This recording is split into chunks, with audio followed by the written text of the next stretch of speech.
The following story has been brought to you by StoriesToInspire.org. I know of a person who was in a very difficult situation. There were people that were trying to come to kill the poor guy. I can't tell you the details on this story. They were mamish coming to kill the guy.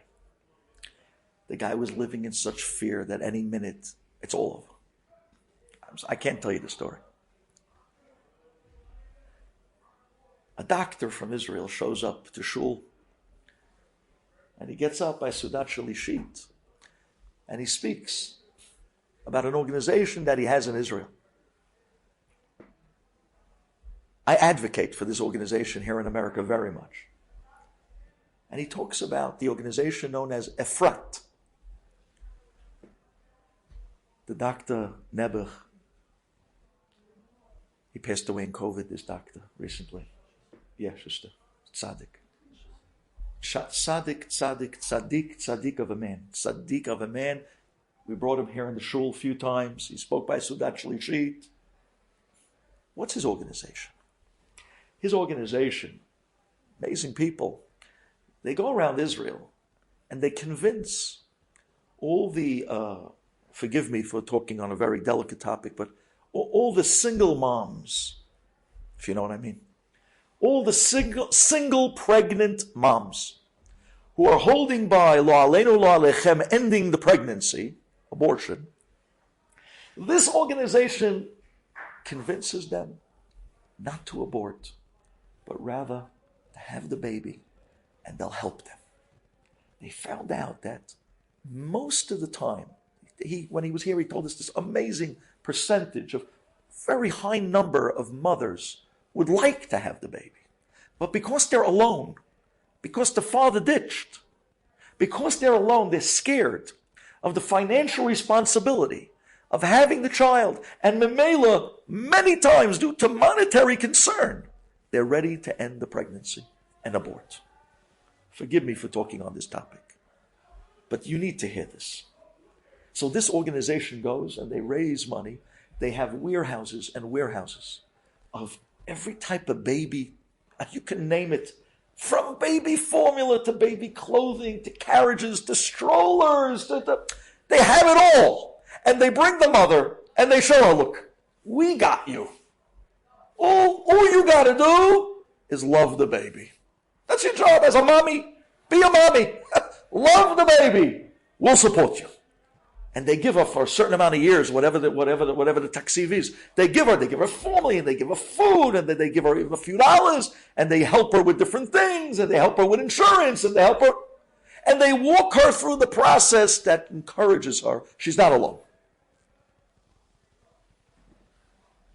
This guy that I was telling you about, that the people were coming to kill him,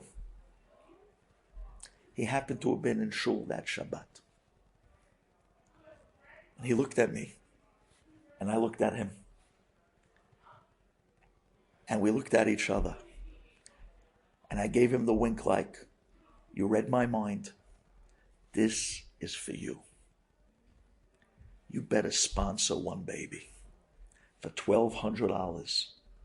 You better sponsor one baby. And when you save the life of this baby, midah keneged midah, you'll be boteach that might be the zechut you were looking for, the biki'ah of Nachshon, to crack open the yam that you're in and be able to bring you to a bitachon that now, Abba, I saved this baby. You're going to save me. I said, this baby is pidyon shvuim. They're coming to kill the baby. The baby is trapped. The baby is locked. The baby is in a certain, cannot save itself. It's as helpless could be. Eibishter, this baby's helpless. They're coming to kill it. I'm going to save it. I'm helpless. They're coming to kill me. Save me. Midah keneged midah. $1,200, he sponsored the baby.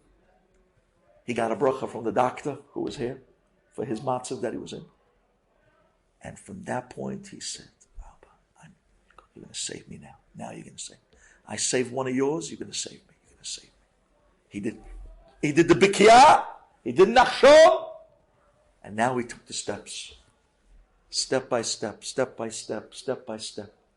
The phone calls slowed down. The people forgot about him. They left him alone. A few years later, he told me he went to Israel on a trip and he went to a certain tzaddik for a bracha. The minute he walked into the room, the tzaddik looked at him and said to him, I want you to know, Hashem did a nes for you. That was the Shalom Aleichem. Hashem did a nes for you. He did a nes.